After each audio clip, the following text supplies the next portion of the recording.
Avant de commencer la vidéo, dites-moi en commentaire si vous voulez voir un épisode sur 13 Reasons Why ou sur Riverdale, une critique ou quoi que ce soit, n'hésitez pas à le dire. Récemment, Netflix a sorti deux séries dites teen drama qui ont totalement cartonné. Il y a 13 Reasons Why d'un côté et Riverdale de l'autre. Alors vous avez forcément dû entendre parler de 13 Reasons Why parce que ça a vraiment fait un carton énorme en France, alors que Riverdale a été plus muette, on va dire, en France, mais a fait un carton dans les pays anglophones. Alors dans cette vidéo, je vais brièvement vous expliquer pour quelles raisons vous devez choisir de regarder l'une ou l'autre série, mais je vous cache pas que les deux sont très bien. Au premier abord, les séries paraissent similaires, elles visent en particulier les ados et les jeunes adultes avec des thèmes ou des personnages leur permettant de s'y référencer. Mais après avoir vu les deux, et je précise là qu'au moment où je fais cette vidéo, je n'ai vu que 12 épisodes de Riverdale car le 13e sort la semaine prochaine, mais j'estime que j'en ai vu assez pour avoir mon point de vue sur la série. Donc après avoir vu les deux séries, on peut dire qu'elles sont totalement différentes. Alors d'un côté on a 13 Reasons Why, c'est l'histoire d'une lycéenne, donc Anna, qui s'est suicidée et qui a laissé derrière elle 13 cassettes à ses amis ou ses connaissances, et donc c'est un de ses amis, Clay, qui va les écouter et on va le suivre, il va donc réagir aux cassettes, on va suivre son histoire à travers des flashbacks, etc. Et la réalité du temps pendant lequel il écoute les histoires. Et donc Riverdale, c'est pas du tout la même histoire. C'est l'histoire d'une petite ville qui, au premier abord, paraît être une utopie, paraît être parfaite, genre tout le monde est ultra bien lissé, tout est super beau. Et au final, un jour, il y a un meurtre du gamin de la famille la plus riche de la ville, et du coup, tous les secrets des gens vont revenir à la surface, ou vont se montrer, ce qui va un petit peu casser cette utopie. Voilà un bref résumé des deux séries. Alors tout d'abord, le buzz qu'a produit 13 Reasons Why en France, c'est étroitement lié au sujet abordé, donc le sujet du suicide. Cette série s'adresse principalement aux ados et aux jeunes adultes, mais ça peut très bien convenir à toutes les tranches d'âge. Après, en priorité, je pense qu'entre 15 et 25 ans, ça touchera beaucoup plus de monde. L'histoire est très bien écrite.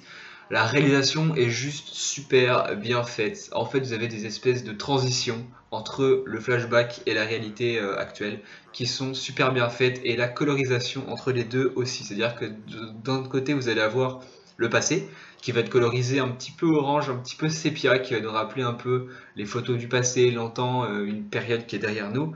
Alors qu'à côté, la période actuelle va être beaucoup plus bleutée, beaucoup plus mélancolique, beaucoup plus grise, un peu plus sombre même, j'aurais tendance à dire, suite aux événements.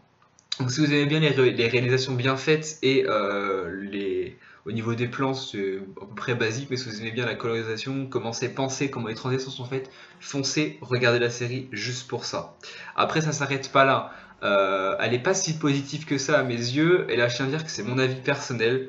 Alors pourquoi? Parce qu'en premier, les personnages, et là c'est mon avis, je trouve qu'ils sont vides. C'est-à-dire que hormis le personnage principal d'Anna, je trouve que les autres sont là juste pour donner une raison à son suicide au final. Il n'y a pas de recherche dans les personnages, à part un qui va un petit peu être tourmenté après, voire deux. Mais en dehors de ça, les personnages sont très peu construits. On va avoir la raison du suicide, une petite raison dans la réalité en mode oui, lui il a eu une enfance difficile, machin, mais c'est pas creusé en fait, et ils ont pas des caractères qui nous permettent, nous, de vraiment nous identifier à travers les personnages. Ils sont vraiment. Enfin, je trouve honnêtement, hormis le personnage d'Anna et le personnage de Clay dans sa façon de réagir, sont peut-être moins recherchés que ce qu'on pourrait attendre d'une grosse série. Et ensuite, je trouve que les raisons sont un peu trop banales. Et là, attention, pour moi, c'est un point négatif, mais pour d'autres, c'est un point extrêmement positif. Car c'est cette banalité qui va vous faire vous rapprocher des personnages. Vous allez vous dire, ah, c'est banal, je connais ça. Les thèmes qui sont abordés, que ça soit le harcèlement, la trahison, les histoires d'amitié, les histoires d'amour, l'alcool, de drogue, tout ça, on connaît, c'est des thèmes qui nous sont et qui sont portés ici dans la série de manière très réaliste, qui nous permet de nous coller à l'histoire. Mais moi je trouve que les 13 raisons, hormis deux d'entre elles, sont relativement banales et pour moi, dans le cadre de la série, ne poussent pas au suicide. C'est-à-dire qu'elles n'en sont pas assez fortes pour moi pour passer au suicide. On a tous vécu de ces raisons, au moins une fois dans notre vie. Et ça nous a peut-être pas autant affecté. Après, vous allez me dire, oui, il y a 13 raisons. Enfin, regarder la série, c'est mon avis personnel. Et ensuite, je vous mets en garde parce que le dernier épisode, pas pour moi, mais je parle de manière générale, peut être dur à regarder.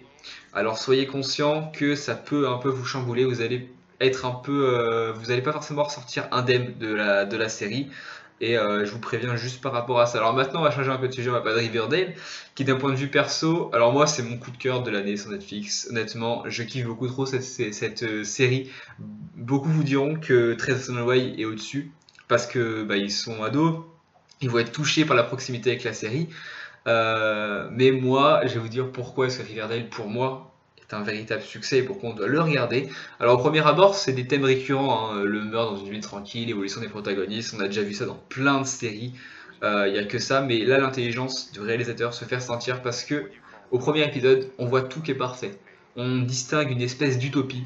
C'est vraiment, tout est beau, tout est lissé, tout est parfait. Les plans et le cadre de la série est vachement droit en fait. Il y a une rectitude dans le plan qui nous permet de voir que tout est parfait en fait. Il n'y a pas d'imperfection dans le monde dans lequel on est. Tout va bien, tout fonctionne en adéquation jusqu'au moment où on va y retrouver des clichés aussi du genre que ce soit la peste, le voyou, l'intello de base, le geek, le beau gosse talentueux qui sait tout faire, du sport, de la musique, tout ça.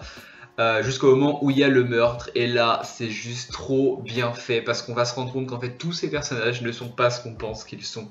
Ils ont tous des secrets, ils ont tous une autre personnalité un peu plus cachée, un peu plus enfouie, un petit peu une dark side, et ça c'est ultra bien fait. Et en fait dans la série on va de révélation en révélation non-stop, on fait que ça. À chaque fin d'épisode on se tape un cliffhanger, c'est incroyable, genre H24 on fait oh putain en fait lui il est là, en fait lui il a fait ça, en fait elle est comme ça, et on se tape ça de fil en aiguille.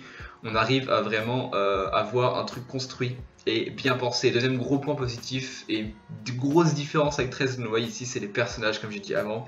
C'est-à-dire que dans cette série, dans Riverdale, ils sont vraiment bossés jusqu'à la moelle.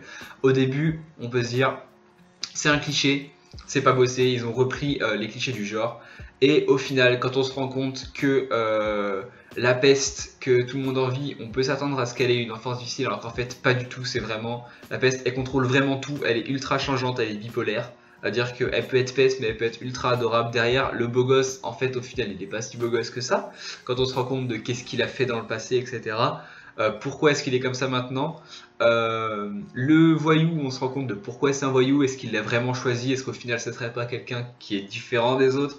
Enfin il y a toute une recherche au niveau des personnages, et en plus de ça on peut vraiment s'identifier au personnage, on peut s'identifier à son caractère, on peut s'identifier au contexte de sa vie, on y retrouve plein de petits éléments qui nous rappellent nos vies à nous et qui nous permettent de nous référencer à ce personnage. Ensuite la réal, donc cette série elle est juste trop bien faite. Pourquoi? Parce qu'en fait la colorisation et les plans sont pensés de manière géniale. Je pèse mes mots, c'est-à-dire que c'est très dur à expliquer, mais les plans et la colorisation sont faits de telle sorte à casser l'utopie qui est présente dès le début. On a des plans fixes qui sont parfaits, tout est droit, tout est lisse, la couleur nous donne l'impression de perfection. Donc c'est pas réel en fait dans la couleur, dans la façon de tourner la chose. On a vraiment l'impression que ça n'existe pas. Et c'est légèrement irréel, et c'est ça qui nous fait réfléchir sur des questions un peu métaphysiques en mode est-ce que les apparences sont vraiment ce qu'on pense en vrai, est-ce qu'on n'a pas tous des trucs à cacher, etc. Et donc plus la série avance, plus les plans droits vont être décalés, vont être coupés, et vont se rendre compte que en fait l'utopie n'est pas une utopie, mais peut-être plutôt une dystopie. Et c'est là que c'est très intéressant. Mais attention, il y a aussi des points négatifs parce que ça reste malgré tout très cliché, et ça peut nous donner une impression de déjà vu. Comme ça reprend les bases des séries telles que Skins, Desperate Housewives, n'importe quelle série d'adolescents ou de teenagers. Et ce côté de déjà vu un peu cliché et rébarbatif, ça peut faire fuir certains d'entre vous. Et c'est pour ça, et là, attention, que c'est la différence avec 13 Reasons Why. 13 Reasons Why va nous toucher, nous va être à proximité, et Riverdale va être plus irréel, plus dans la fiction. Donc à voir ce que vous allez aimer, mais dans les deux cas, vous allez saigner les séries. Hein. Riverdale, que ce soit les cliffhangers ou les personnages, et 13 Reasons Why, la proximité, et vous allez avoir envie de savoir les 13 raisons. Donc au final ce sont toutes deux de très bonnes séries, très bien réalisées, très bien écrites. La seule différence c'est qu'il y en a une qui va être beaucoup plus dans la banalité, dans la proximité, qui va toucher les gens, qui va vous parler en fait. À vous allez faire, je le comprends, j'ai vécu ça. Et l'autre qui sera plus dans être addict à une série, en mode oh putain il s'est passé ça, je veux savoir la suite, et vous allez vous torcher les épisodes. En tout cas, j'espère que la vidéo vous aura quand même plu. Donc foncez à regarder les deux séries, je vous conseille vraiment. Faites-vous votre avis, dites-moi en commentaire ce que vous en pensez de ces séries. Et si vous voulez une analyse complète d'une des deux ou des deux, dites-le moi aussi. Et moi je vous dis à la prochaine.